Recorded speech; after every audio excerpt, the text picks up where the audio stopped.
The Gulf Coast Growth Show is sponsored by Chevron Pasadena Refinery and is an extension of the Economic Alliance Houston Port Region, where our mission is to market and grow a vibrant regional economy. Hey there, everybody. Welcome back to the Gulf Coast Growth Show. I am your co-host, Zeke Smith, and don't worry, Jason's still here with us. Didn't replace him. Hi, guys. Just changed seats, and we'll get into that in just a second.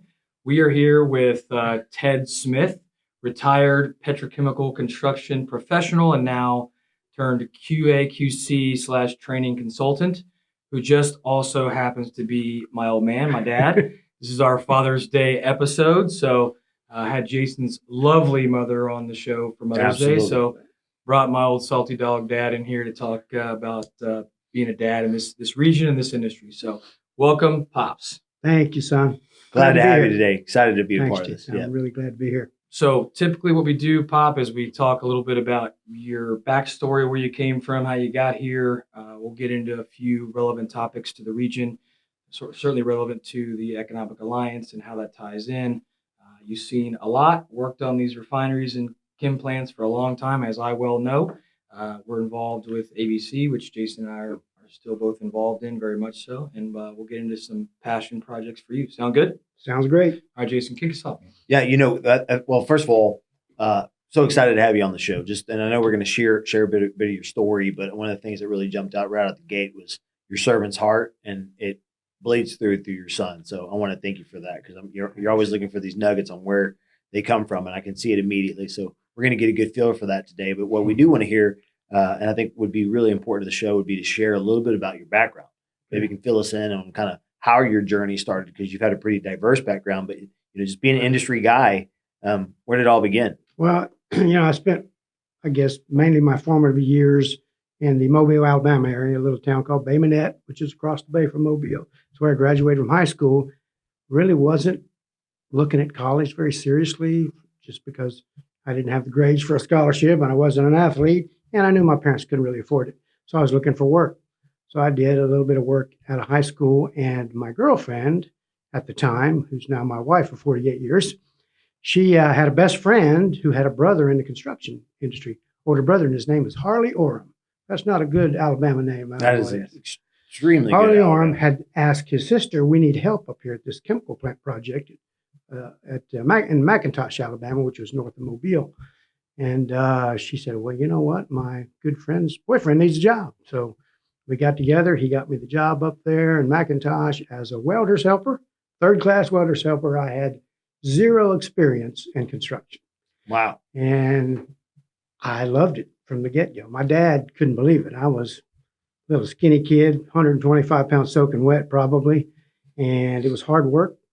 But I just got up there, started working, tried to keep my mouth shut, my ears open, and watched and learned. And Harley and the other welders and craftsmen taught me how it worked. And that's how I got my start. That was about a 6-month project. I got in kind of at the tail end of it. And the superintendent came to me and said, hey, we're wrapping up. Going to have to lay you off. We had a lot of work in Texas with Brown & Root. And you're a good hand, and I'd like to see you go out there. And that's where he was headed. So he gave me the name and number of the personnel manager in Houston at the time, in Houston office. Back then it was Clinton Drive. It was Bubba Bryant. I think he went on to become a senior vice president of the company, if I'm not mistaken. That might be the two. I mean, the fact that you went from a Harley in Alabama to a Bubba in Texas is about. Yeah, it's a good story. Yeah. Good start to the story. Yeah, yeah, right. I mean, it's like a movie. Yeah. So I called Bubba, and he said, man, I can get you out. We have plenty of work. You get to Houston, and I'll get you out on a project. So he said, I need you here within 2 weeks. So I proposed to my girlfriend. We had This is a famous story in my family. Yeah. Like, very go to Texas. fast. Do you want to go? Wedding, planned a wedding within a week, got married. Our honeymoon was headed to Houston to go to work. Okay. Our honeymoon was in Biloxi, Mississippi overnight on the way to Houston to go to work. And got there on Saturday and reported to Bubba on Monday. Wow. And he assigned me to the Exxon project in Baytown. It was BTFE, Baytown Fuels Expansion, as a welder's helper. So I went to work there, and I got to tell you about another guy that really influenced my career. Was we had a foreman and then a general foreman, which, that's the guy that supervises several crews. He was promoted to general foreman. His name was Mac McEwen. And Mac was a hard worker. He worked hard, played hard, drank hard, like many of us back in the day. But he took me under his wing for some reason. And he called me Ted. My middle name is William. He got to call me Ted Willie, which stuck all through my construction career. Ted Willie, come here. And showed me the business, got me into welding school. I did okay. I didn't love welding. I just wasn't as good at it as I've seen others. So I didn't really think I was going to make it. And Mac again took me aside and said, you don't have to be a craftsman. I see you have a head for administration and organization. You can still make it in this company. So he encouraged me to get into that side of the business and encouraged me to take some inspection classes, which I did later on. I got a job in the office keeping up with timesheets and welding numbers and statistics, which we have to do, of course, and got it enrolled in San Jacinto College at night. Worked during the day, went at night. Back then it was called construction technology, I think was what it was. It was a certificate, it wasn't a degree. And took all my inspection classes, then went back and took my exams and passed all my level 2 exams and became what's called a level 2 inspector. Nice. So that I read radiography when we x-rayed welds and did all the testing and visual inspection. And that's really where I started really loving it then. I really liked quality control. I got along with everybody. I didn't play gotcha, wait till somebody did something wrong and then come and say. So I really got along with all the supervision, and I took off from there and stayed with Brown Root 20 years. Wow. And foolishly, the headhunter started getting me there because I was involved in several successful projects. And then the headhunter started calling me, and I foolishly started chasing the money. And I left and went to Dallas, spent some time with S&B, and I got with a company, John Brown at first, a British company, and it became Kverner, Norwegian company. Okay. And I was with Kverner, Aker Kverner, then changed names several times. We used to say we need to put Velcro on our office building so we could just change out the names every time it changed. But had a good career there. With Kverner, I actually rose to corporate management.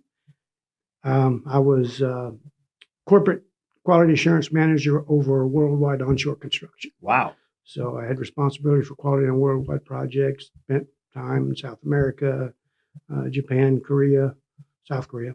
Seriously? So, that was different. That was a construction manager. But then I went to Syria for quality control, got their program running, and I liked it. It was just different. And I wanted to work an overseas job. Well, they already had a QA guy, so they needed a construction manager for the pipelines. So I changed hats and went back to Syria as a construction manager. And we put in 270 kilometers of pipeline, and big gas plant, flare stacks. And I really liked that. Was over there about a year and a half. And came back and got back into project work here, back to QA, QC. Kverner kind of slowed down. So I didn't get my corporate job back, which was fine. I love the field. So when I was at the corporate office, I was always looking for a reason to get to the field. Okay.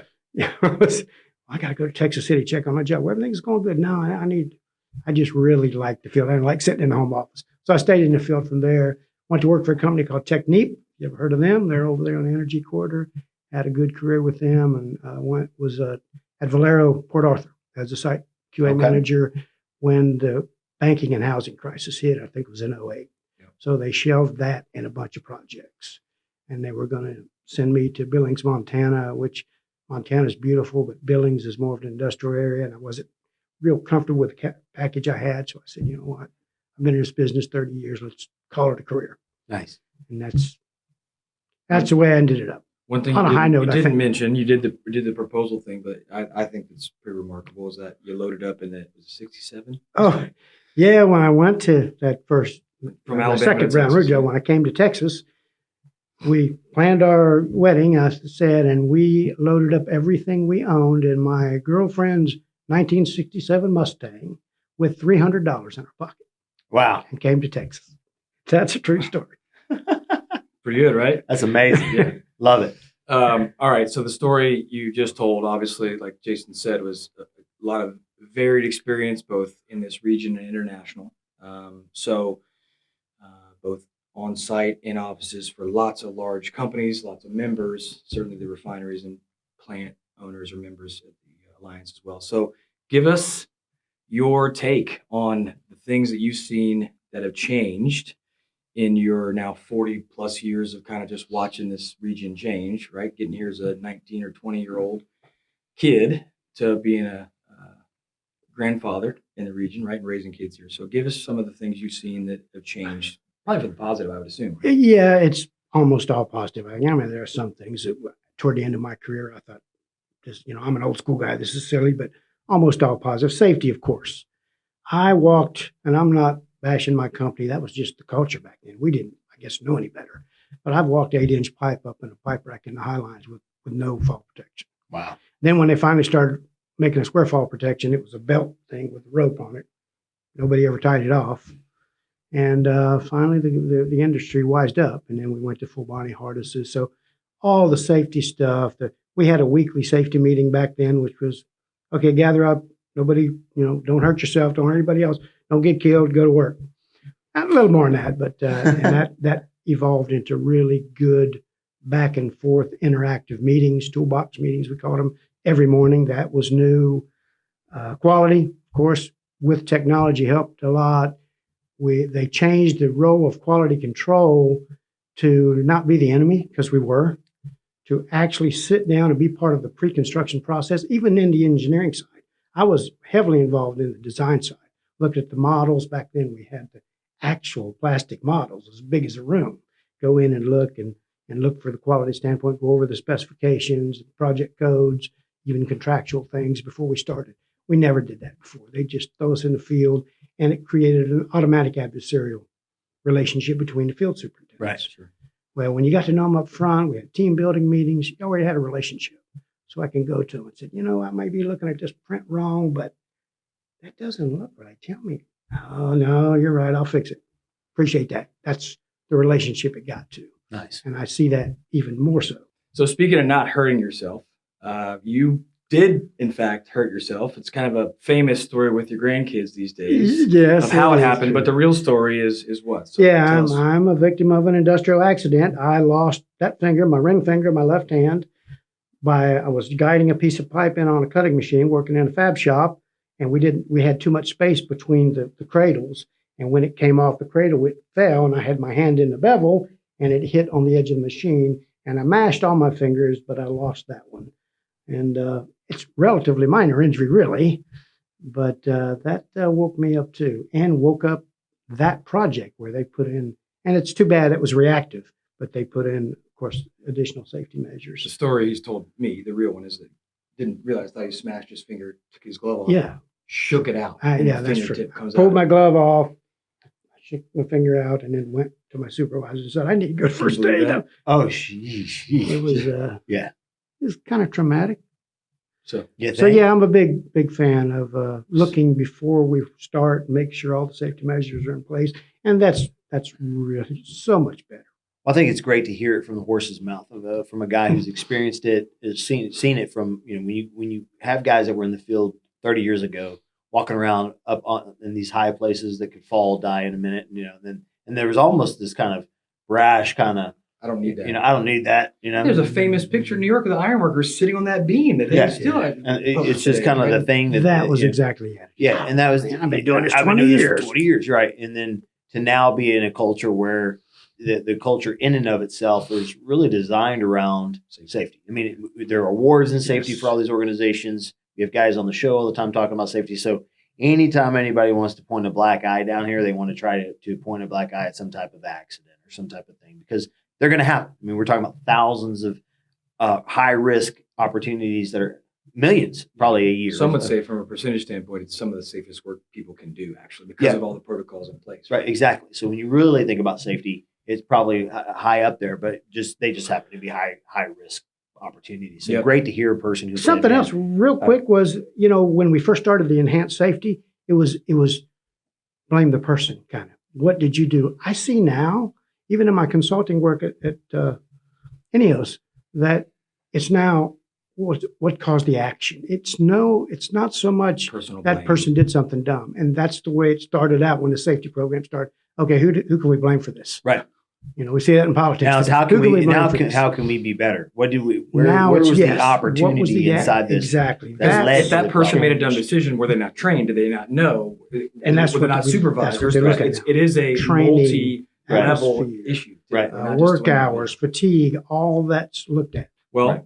good natural transition, Pop, to a topic that you and I have had now probably hours of conversations about. Another improvement in our industry is the safety, kind of the total human health, and not just talking about physical safety, but more mental health, emotional, psychological safety. So that's something that you actually brought to me. You said, man, that's something that we didn't talk about and do. And so if you wouldn't mind spending some minutes on that. That's near and dear to my heart because, like I said, we were hard workers, worked hard, played hard, drank hard. And when we had problems with alcohol or just personally or with our job, we didn't talk about it. That's something you didn't talk about. Mac McEwen, and he's passed away now, and I know he wouldn't mind me saying this. He, like I said, he worked hard, drank hard. He died a few years ago, sober for 20 years. Wow. He was in recovery, and he was 20 years sober when he passed away. Wow. I met his grandson later in town, and I knew he was in a program, but he said he passed away, and that's neat. So it was a problem, probably still is. And suicide, something we sure didn't talk about when we had one of our guys lose their life by their own hand. And I'm glad to see Zeke talks about it a lot. I see it on LinkedIn, on stuff. Your company, Apache, which we have subcontracted with many times when I was with Brown and Root, another for painting and insulation. And I see they're really serious about mental health, and I'm really glad to see that. Yeah, well, for Because the it's a longest time, hard job, and people look at things as drink it away, as if not addressing your problems is a badge of honor. When in reality, to be the kind of husband, father, leader, person that you need to be out, whether it's in the community, at your home, or on the job, you got to take care of what's going on upstairs. I mean, you have to be 100%. addressing it and then getting to the bottom line. And so in an industry, just because you're wearing work boots and driving big trucks doesn't necessarily mean that you're not going to have problems and ways that you're going to need to have to address them. I'm glad it's something my partner here takes so much passion in. Yeah, he just, I don't know if he even knows this, but I've talked to a few organizations about this topic, just specifically in construction, and I made a little dinky presentation of why it's important, and I actually did a podcast as a guest, I don't know, a year and a half or so ago, and got the copy of it and got to send it to him to listen to. I talked a lot about his story and our story, being a construction family, whatever. And he sent me this text that I use in this talk that I'm gonna read because it's quick, but and I try not to get choked up because it's something that I use in this speech, and so it's profound to me because it came from him, and I'm almost 43 years old and never heard him tell this part of his story to me as his son. So it's really impactful, and I use it as to tell the audience, this is why it matters. This is why we should talk about it, right? Because I got a 40-year construction professional that didn't, right? So he said, he saw the program. He said, great program, son. I'm so very proud of you. You nailed the construction worker mentality. Proud of our work and our skills. I built that. Work as many days, hours as they tell me to work to meet the schedule, which is always behind. Backbreaking, hard, and dangerous work. Get up before dawn, still exhausted, and hit it again. And certainly don't whine to the wife or family about it. That's why we do it, to take care of them. Depression and anxiety is a daily demon, but just self-medicate with drugs, and that legal drug, alcohol, is the easiest. And when the pain, physical and emotional, gets unbearable, we start thinking about an easy way out. The fam will be better off without me. I have plenty of life insurance. I guess things haven't changed in the last 4 decades. Thanks for trying to change it. So I appreciate that very much. And I use it all the time. Yeah. And, not seeing that side, right? He came home, had a cold Miller Lite that sometimes I had to go grab for him, and we didn't talk. And that was his, decompression, right? And there's generations of people that did that exact same thing, right? And so the fact that, and it's not me, Everybody right? I worked with. We're all Coped talking that about way. it, right? We're Absolutely. talking about it is a very, if not the most important first step, is just starting to say, hey, this is something we can and are going to talk about. So anyway, thanks, Bob. Love it. Thanks for your commitment to your family. Yeah, because you raised a good one. Yes, I'm pretty proud of him. All my family, kids, grandkids. Yeah. All right, he's the guest. And so, real quick, before we go any further, because we don't want to run out of time and not get to this. I'm going to need you to take the. There you go. Oh, yeah. Yep. Let's get it out. Wear it. Oh, absolutely. Yeah. Okay. So this is my dad's superintendent hard hat, right? First one. Gold when I hard first hat. made superintendent, Yeah. I got that hard hat and the keys to my company pickup truck, and I had made the grade. I knew I was at the top of the world. That's right. Yeah. So this is in my office. This sits on my bookshelf. It has for a couple of years. Highly illegal now, by the way. Those metal hard hats. Yeah. Thank God we're inside in a safe environment with ceiling grid and everything, so we're good. I'm not in violation of any safety per our safety conversation. But anyway, yeah, this sits on there just with a rodeo belt buckle, brown and red emblem on the front. So I love it. I just think it's cool as a look back to our industry. A lot of guys have, we talked to Sam Craig before about his dad and grandfather in the industry. So I just thought this is a cool symbol of my dad's career and things that used to be. This is a sign of pride that was sitting in a box in your garage. Thank God mom made you clean it out. And so now I get to use it as a cool trophy. So anyway. I love it. So look, as we get ready to shift gears, I think it's important to note one thing that I've always admired about your son is his passion for service. I mean, so not just in trying to serve in the mental health space, but just for everybody, right? As a new member, when I joined Economic Alliance, he was already plugged into a lot of places. He immediately helped support me and get me plugged in. But when anybody joins or comes around your son, they immediately get treated like family, and then he immediately pours into helping them be. That's my boy. That's exactly who he is. And then now again, I was fortunate enough to talk to you before the show, but I think there's some stuff that you're doing today and or went on to do after your career in the field. And I think it'd be important to talk about some of those, so some of the charitable organizations and even some of the other roles and responsibilities you're filling today. Well, when I left construction, I went to seminary and became ordained and was a pastor. Wow. For 15 years. I actually started bivocational. I was still working construction and pastor at church and went full time there. So that's something I did for several years. I got involved with the sheriff's office as a chaplain, a civilian chaplain, and did that for 3 years. And then they invited me to go to school and become a commissioned officer. So I am a licensed Texas peace officer now and senior chaplain with the Liberty County Sheriff's Office. So I do serve in that way. Matter of fact, I was just involved in a search for a missing person last weekend. Spent many hours out in the woods of Liberty County trying to find him. Luckily, he was found. Thank God for that. Yeah. So that's some of the things I do. I'm vice chair of the Liberty County Long-Term Recovery Committee, which is disaster response. We're actually we partner with all FEMA and Red Cross to show them where the needs are and help coordinate shelters and things. So I'm co-chair of that. That's something I'll pause because during Harvey, I think Tim, since the previous guest said he didn't know anybody in Houston that didn't help somebody else during Harvey. And so we were all doing things. Dad was, I feel like, driving around John boats. Liberty flooded pretty bad. Vehicles rescuing people. Taking dogs to the Ace Hardware to get fencing because the shelter. I mean, lots of that stuff. So, and by the way, you did this to your mom because your mom got a really special award. And I thought that was awesome. So I wanted to share it a few years back. He got Liberty County Citizen of the Year for all that work. Wow. So got awarded for that work. So I want to. That must have been scraping the bottom. Yeah, they were short on candidates, but that's all right. Nobody knows that now. Right? That's all right. Anyway, so I just want to make sure I highlighted that because that was pretty special for us as a family. I'm on the mental health task force for Liberty County. Yeah. Which is, again, and you do some of the suicide negotiations, right? I'm a hostage negotiator. Got expired. I'm going to class next week. No, at the end of this month to recertify as a hostage and crisis negotiator with the sheriff's office. So now I know where he gets it from. So the guy's you don't miss him at a place. He goes out and serves in a tremendous role in HR with a huge organization, impacting people, and then he gets off and then he goes and is a fantastic father, and then he goes and runs around and is a fantastic servant with ABC Economic Alliance and all these other places that he's pouring into. There's more, and I don't have time to name them all. So real quick, I can his best job as a dad. He's a great dad. Yeah, and I agree. I've gotten to experience that too. So tell me, there's been an impact that you've clearly made on him. What are some of the contributing impacts that have really kind of tied into your success that you think has really transcended y'all's family that you think is going to impact the next generations? A couple of things.